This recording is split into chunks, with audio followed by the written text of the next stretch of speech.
Minha enteada queria fazer um discurso homenageando a mãe falecida durante a recepção do nosso casamento. No início eu aceitei, até ouvir tudo e perceber que ela descrevia o casamento dos pais como algo bonito e romântico, enquanto eu acabava retratada como a outra mulher. Então pedi que ela mudasse o discurso e não me colocasse dessa forma, mas ela se recusou. Isso gerou uma discussão entre nós e, em um momento de raiva, tomei o papel das mãos dela e o rasguei. Quando meu noivo descobriu, quis cancelar o casamento, mas eu implorei, pedi desculpas à filha dele e por um momento, parecia que tudo estava resolvido. Até o dia da cerimônia, quando minha enteada fez seu discurso e eu me levantei para fazer o meu, e acabei estragando tudo. Agora estou casada, mas não sei por quanto tempo, já que meu marido nem consegue olhar para mim. Eu, mulher de 30 anos, estou noiva do meu noivo de 37 anos, e estamos planejando nosso casamento para abril. É meu primeiro casamento, o segundo dele. Ele foi casado antes, e a esposa dele faleceu há 2 anos por causa de câncer. Eles ficaram juntos por muito tempo. Eram namorados desde o ensino médio. Eles também tiveram uma filha juntos, que agora tem 15 anos. Eu conheci meu noivo enquanto ele ainda era casado e não, nada aconteceu entre nós naquela época, pelo menos nada romântico.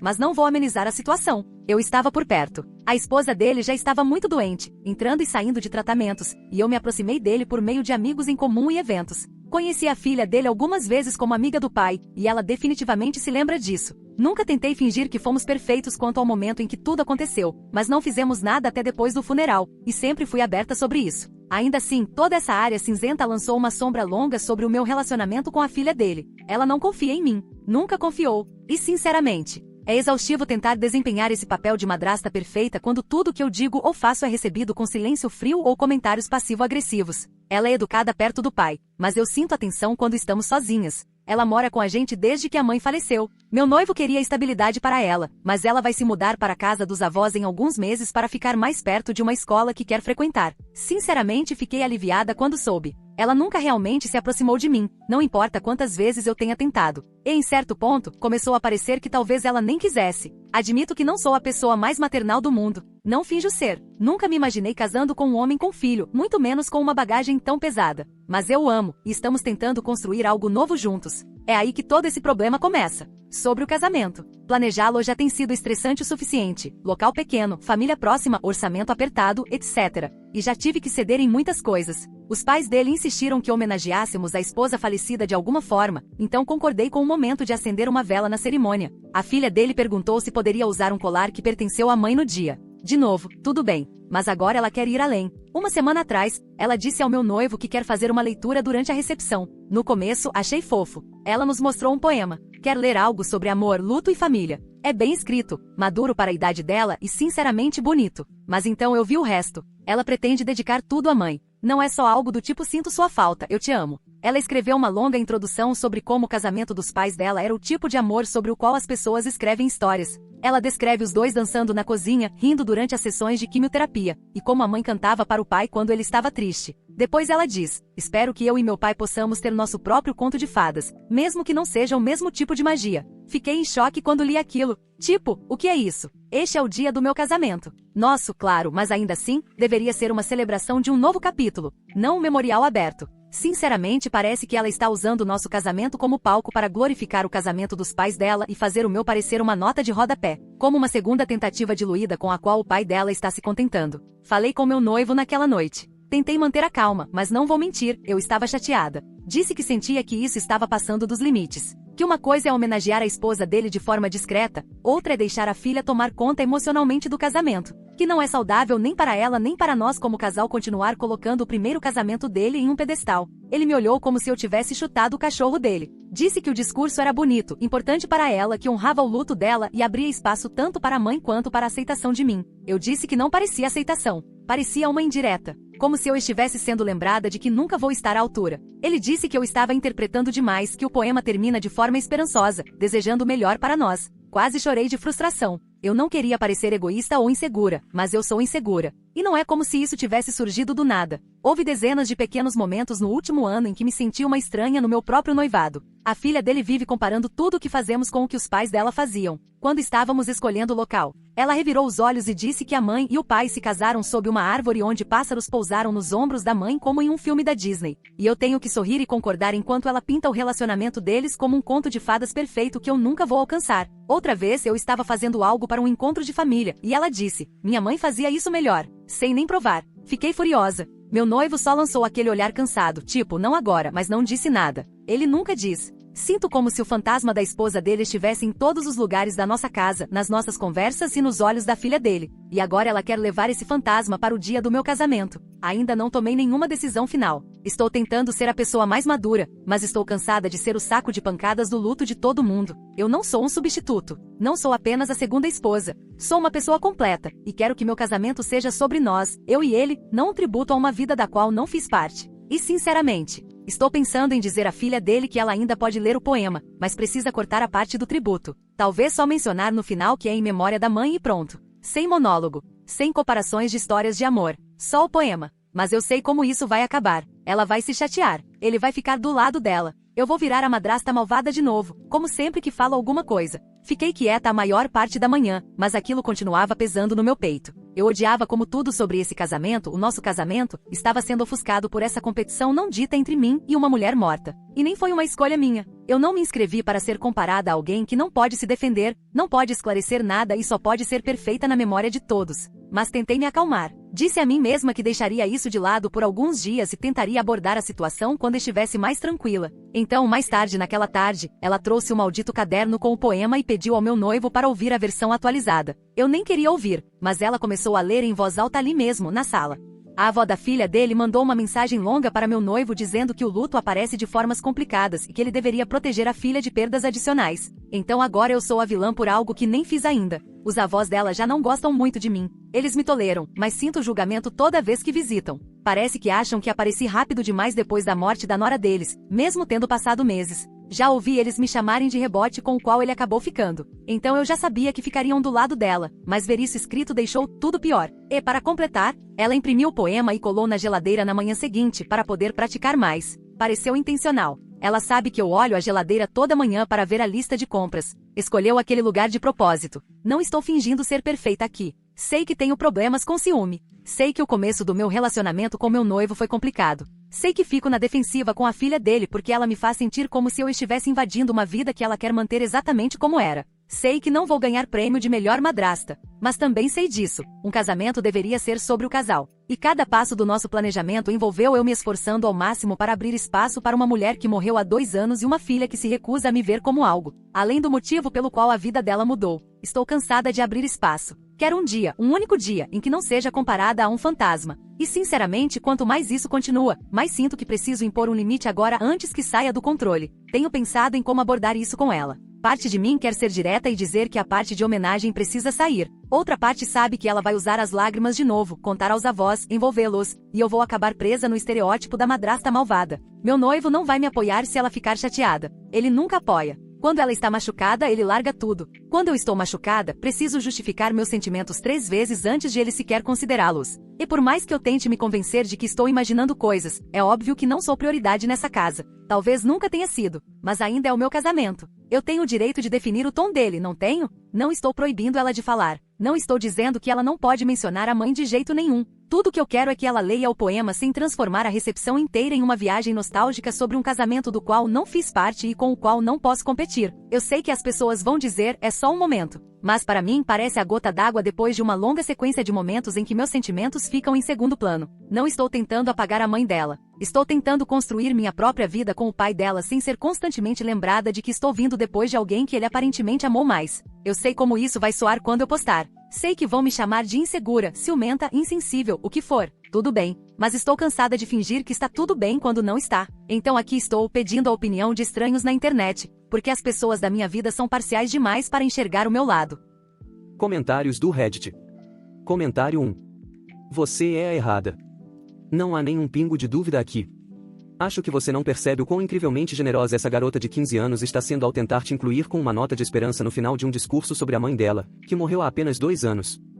Ela não superou isso, e, francamente, nunca vai superar. Não é assim que o luto funciona. O seu ciúme está te cegando. Você diz que está cansada de ser comparada à esposa falecida dele, mas, sinceramente, é você quem mais faz comparações. A filha dele não está tentando roubar o seu casamento, ela está tentando criar um pequeno espaço para o luto que vai carregar no peito para sempre. Ela não está retratando o casamento dos pais como perfeito para te machucar. Ela é uma adolescente tentando lembrar da mãe da melhor forma que consegue. Você também parece querer controle absoluto sobre o tom desse casamento. Você já conseguiu o momento da vela.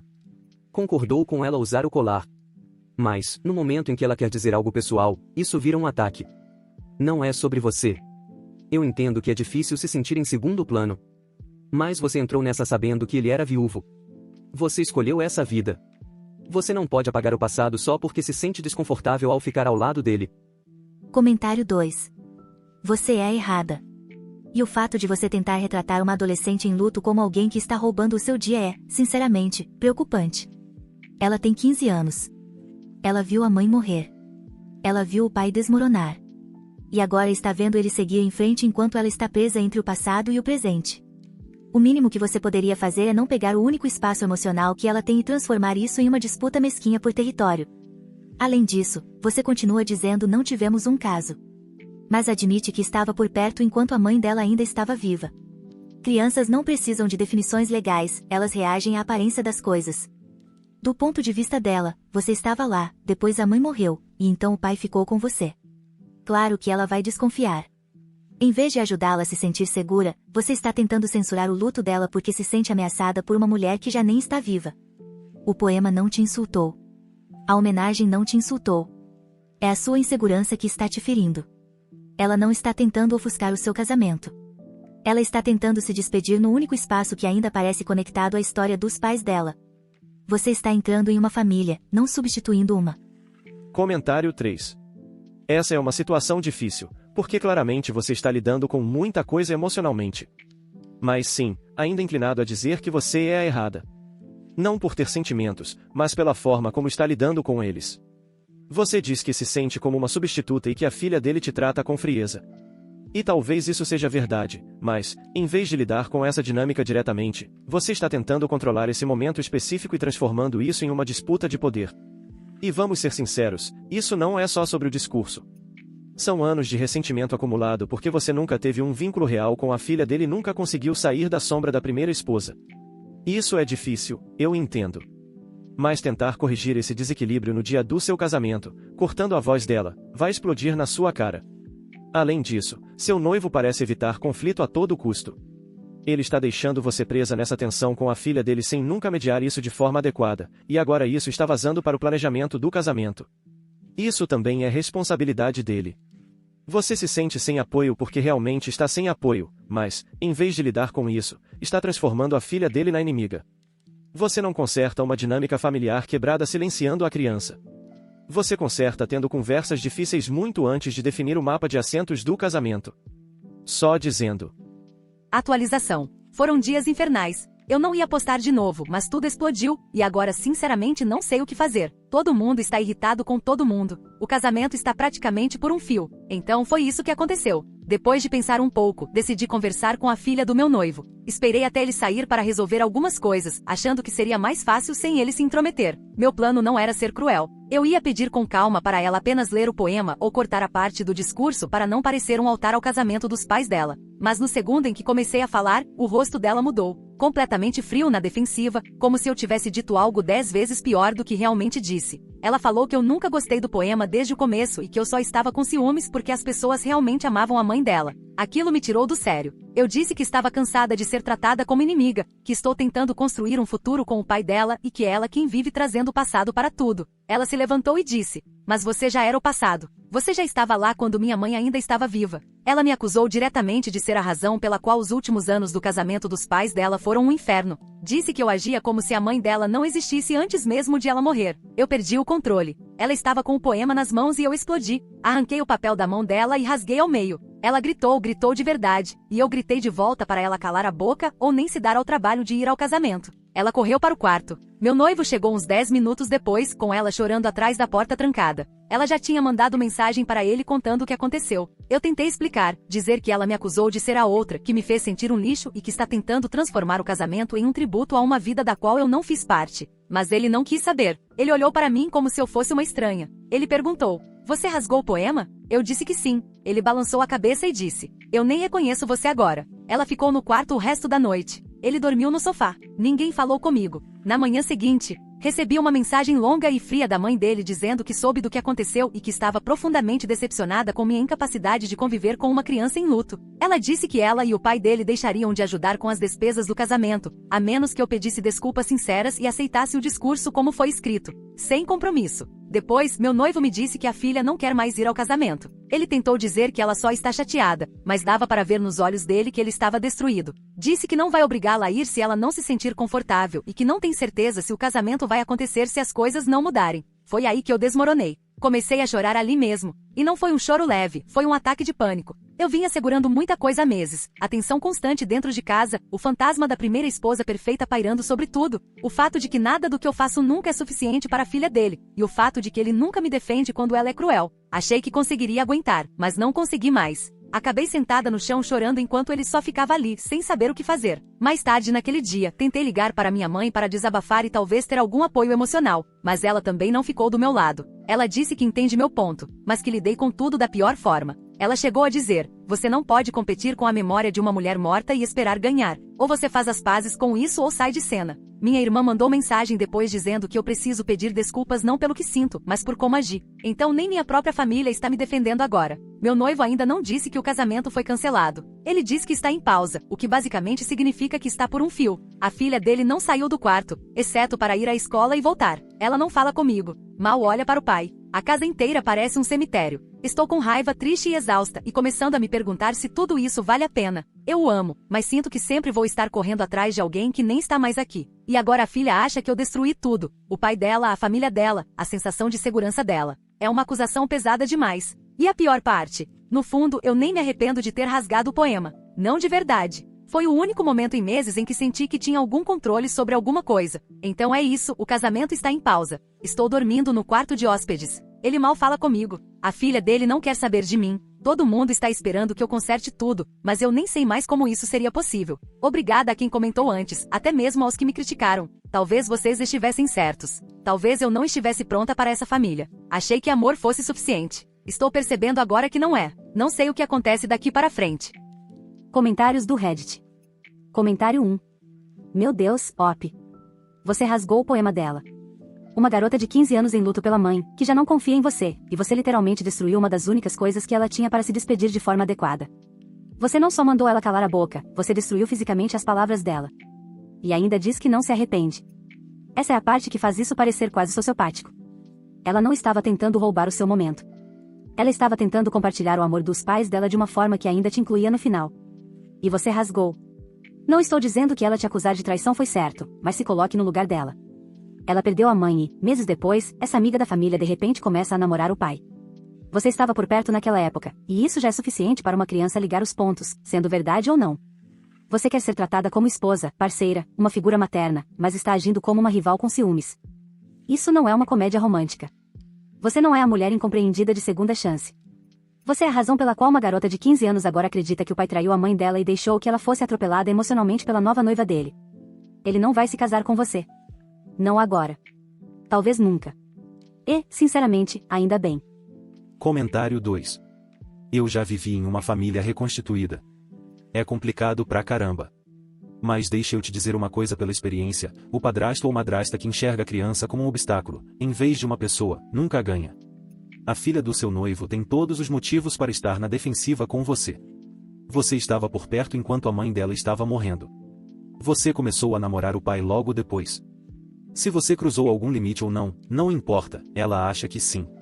E ela é uma criança. A atitude adulta seria entender isso e construir confiança com o tempo. Em vez disso, você tratou o luto dela como se fosse um problema de imagem para o seu casamento.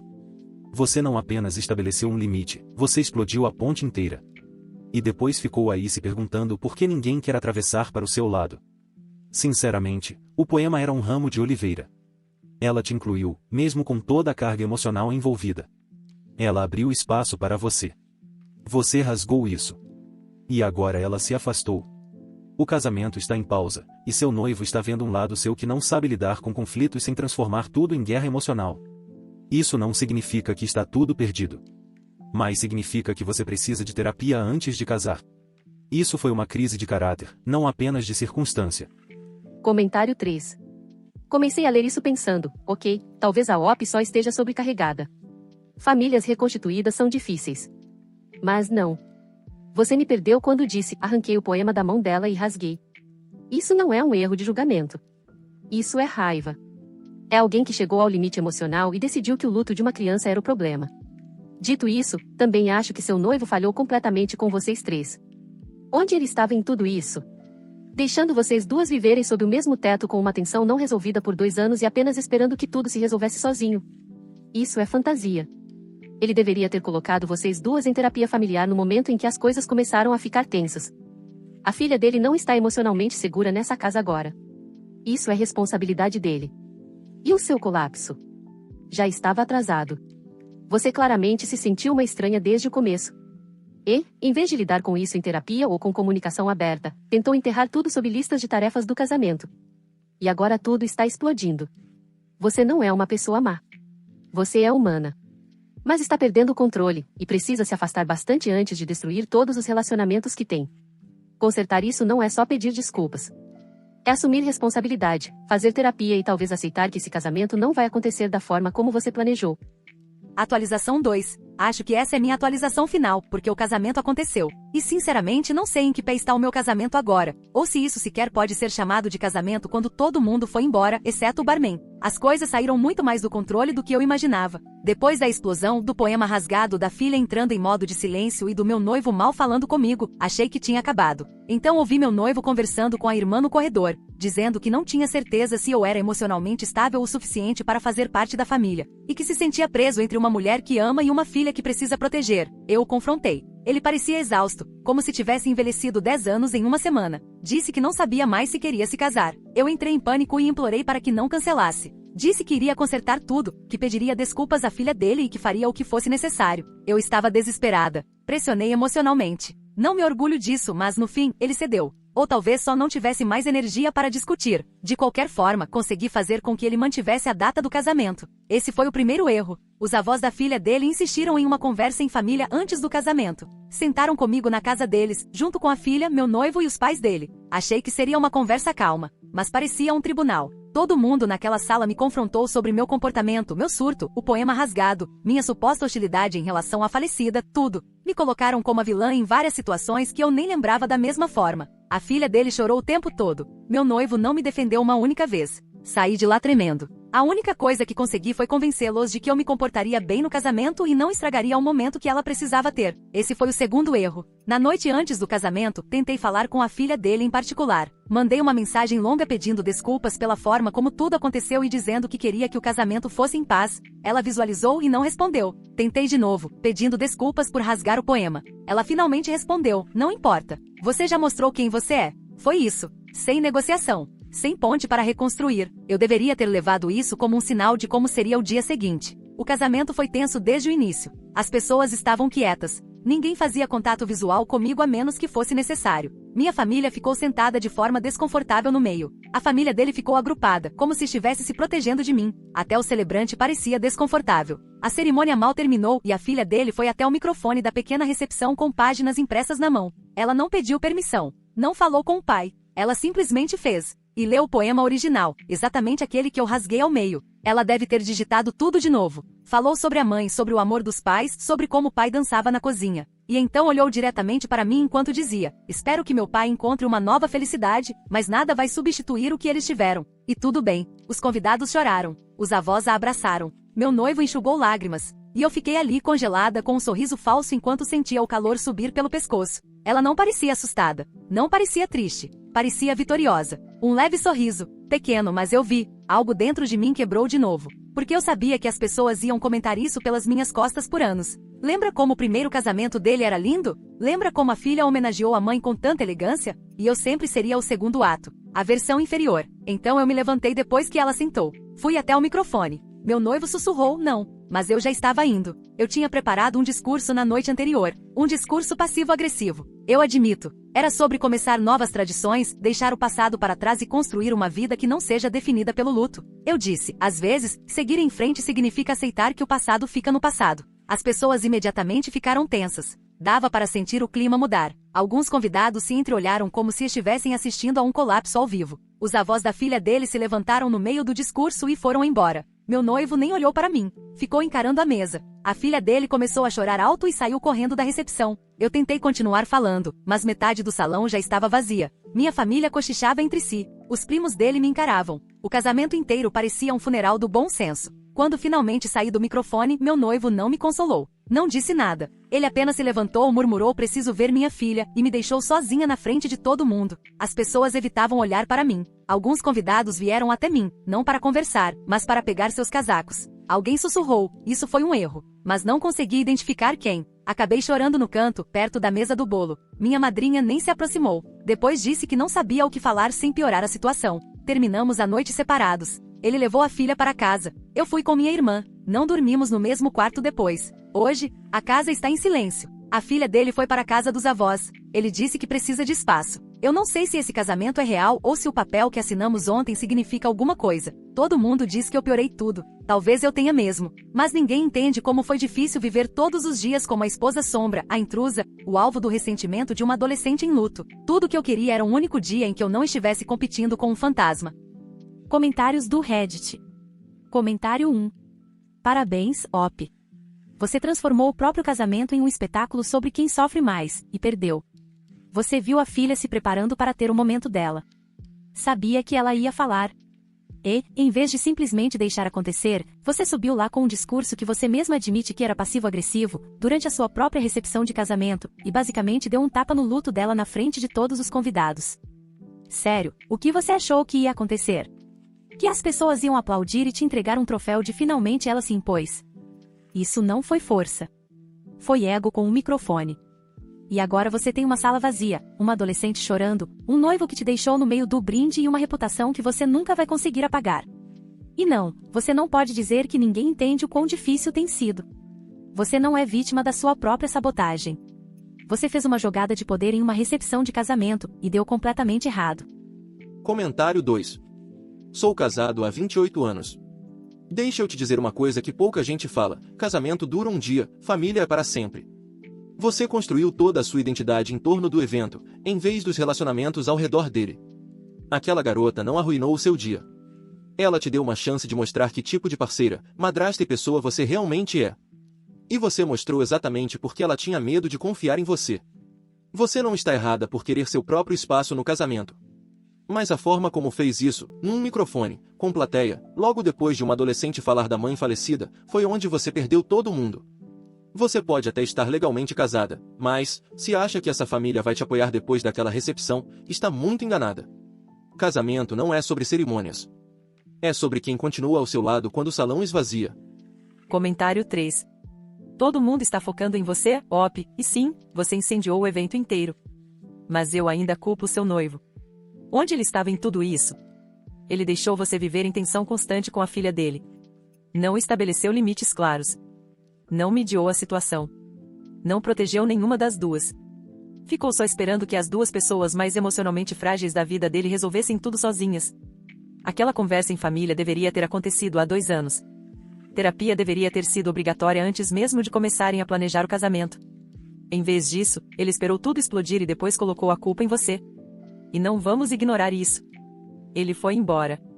Ele te deixou lá. Não importa o quanto você tem errado, deixar a própria esposa sozinha na recepção enquanto ele vai bancar o pai herói não é nobre. É abandono. Se esse relacionamento acabar, não vai ser só por causa das suas ações. Vai ser porque ele se recusou a assumir o papel dele quando realmente importava.